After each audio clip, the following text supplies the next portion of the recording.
ఈరోజు కడప పార్లమెంటు అధ్యక్షులు శ్రీనివాస్ రెడ్డి గారు, అలాగే జమ్మలమడుగు ఎమ్మెల్యే ఆదినారాయణ రెడ్డి గారు, అలాగే జమ్మలమడుగు తెలుగుదేశం పార్టీ ఇన్ఛార్జ్ భూపేష్ గారితో ఈరోజు మాజీ ముఖ్యమంత్రి అప్పుడప్పుడు ప్రతిపక్ష నాయకుడిగా ఉంటే ప్రజల్ని పలకరించుకుంటూ కొనికి మాత్రమే వస్తాడని చెప్పి ప్రజలకు ఇప్పుడు అవగతం చేస్తూ ఉన్నాడు. అధికారంలో ఉంటే హెలికాప్టర్ ఎక్కేసి ఆ పక్కన ఈ పక్కన తిరుగుతూ ప్రజల గురించి పట్టించుకొని ఈ మాజీ ముఖ్యమంత్రి గురించి ప్రతి ఒక్కరు చర్చించుకోవడం మొదలుపెట్టినారు. ఈరోజు అక్కడ ఏదో జరిగిపోయింది ఉపద్రవం అని చెప్పి న్యాచురల్ కెలామిటీలో అక్కడ డ్యామేజ్ జరిగితే దాని మీద ఆల్రెడీ అధ్యక్షులు గారు చెప్పడము, అక్కడున్న ఇన్ఛార్జి గారు వెళ్ళి అక్కడి నుంచి పరిశీలించడము, నిన్ననే దాని మీద మంత్రి గారితో మాట్లాడడము, అధికారులను సంసిద్ధం చేసి ఎంత డ్యామేజ్ జరిగింది దాని మీద ఒక సర్వే చేసి ప్రభుత్వం ఆల్రెడీ ఈ యొక్క డిజాస్టర్ మేనేజ్మెంట్ కింద డిజాస్టర్ యొక్క వీళ్ళకు రైతులకు ఏ విధంగా ఆదుకోవాలనే అంచనాల మీద ముందుకెళ్ళిపోయాక ఈయన తన సొంత కార్యక్రమం మీద పులివెందులకు వచ్చి దాన్ని కూడా రాజకీయం చేసుకుంటూ సొంత పనికి వచ్చి రాజకీయ పని కూడా చేసుకోపోవడానికి పోయి అక్కడ ముసలి కన్నీళ్లు కార్చడం జరిగింది.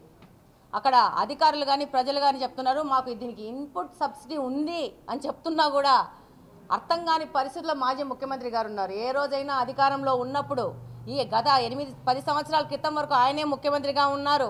ఎన్నిసార్లు పోయారు, ఎన్ని న్యాచురల్ కెలామిటీస్లో పోయి ప్రజలను పలకరించినాడు, వాళ్ళని అందుకున్నాడు, వాళ్ళకి సపోర్ట్గా ఉన్నాడని చెప్పేసి ప్రజలందరూ ప్రశ్నిస్తున్నారు. అందుకే కదా ఆ రోజంతా హెలికాప్టర్లకి అటు ఇటు తిరిగాడు కాబట్టి ఈరోజు ఆయన్ని పదవిలోంచి తీసేసి నువ్వు పనికి రావు అని చెప్పేసి ఒక జడ్జిమెంట్ ఇచ్చి ప్రతిపక్ష హోదా లేకుండా ఆయన్ని కూర్చోబెట్టారు. ఎమ్మెల్యేగా గెలిపించి ఆయన్ని ఇంత చాలు నీకు అని చెప్పేసి ప్రజలు డిసైడ్ చేసుకున్నారు. మళ్ళా 3 సంవత్సరాలు వస్తానంటున్నాడు.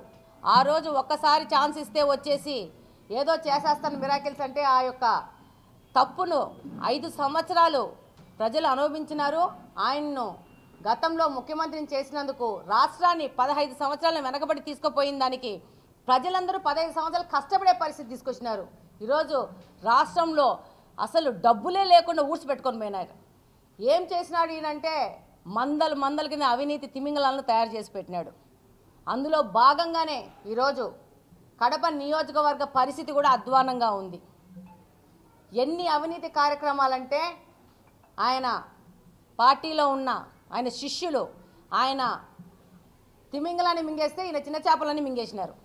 ఈరోజు మళ్ళా కడప నియోజకవర్గం కానీ కడప జిల్లా కానీ మళ్ళా మన కోసం మనం ఆలోచించుకొని మన కడప జిల్లాని రాష్ట్రంలో తల ఎత్తుకునే విధంగా తీసుకుపోవాల్సిన అవసరం కడప జిల్లాలోని ప్రజల మీద అందరి మీద బాధ్యతగా ఉంది.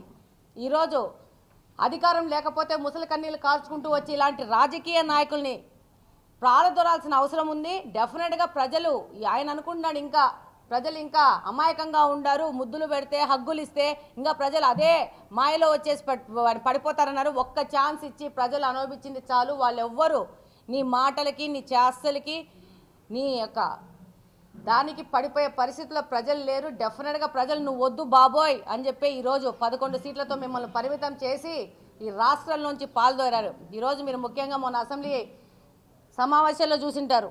కొంతమంది వైసీపీకి సంబంధించిన ఎమ్మెల్యేలు దొంగగా వచ్చి రిజిస్టార్లో సంతకం పెట్టి పోయారు. అంటే వాళ్ళు ఎంత తపన చెందుతున్నారంటే ఆ 11 మందిలో కొంతమంది అసెంబ్లీలో కూర్చోలేకపోతున్నాం అంటే ఈయన ప్రెషర్ వల్ల కూర్చోలేకపోతున్నాం కాబట్టి వాళ్ళు దొంగగా వచ్చి సంతకం పెట్టి ఆనందపడుతున్నారు.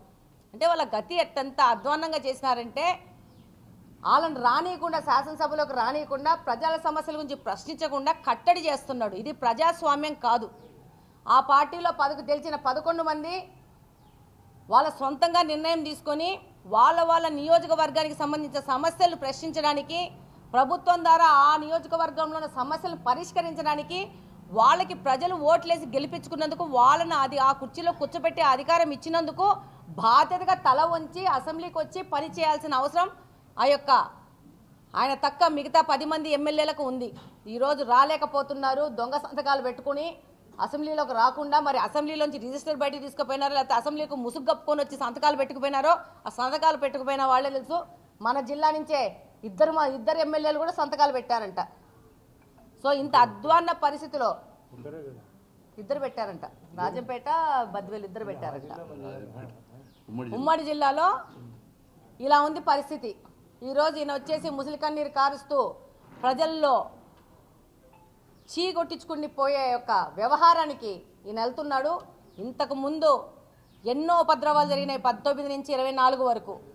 ఏ దానికి పోలేదు, ఎవరిని పలకరించలేదు, ఏ విషయం మీద ఆయన ఏ విధమైన యాక్షన్ తీసుకోలేదు. కానీ కాబట్టి ప్రజలందరూ కూడా గట్టిగా నిర్ణయించుకున్నారు, ఈయనని అదే పొజిషన్లో కూర్చోబెడితే కనీసము బయట ప్రజల్లో తిరుగుతూ ఉంటాడు. మంచి ప్రభుత్వము, కూటమి ప్రభుత్వం అధికారంలో ఉండి ముఖ్యమంత్రి చంద్రబాబు నాయుడు గారి ఆధ్వర్యంలో రాష్ట్రము డెఫినెట్గా ఆయన పరిచిన నష్టాన్నిలోంచి బయటికి వచ్చి డెఫినెట్గా భారతదేశంలోనే మిగతా రాష్ట్రాలకు పోటీగా ముందుకెళ్తాదని ప్రజలందరూ విశ్వసిస్తున్నారు. కాబట్టి వాళ్ళు ఎన్ని ఈ రాజకీయ నాటకాలు ఈ వేషాలు వేసినా కూడా నమ్మే పరిస్థితిలో ప్రజలు లేదని ఈ సందర్భంగా మీకు అందరికీ తెలియజేసుకుంటున్నాను.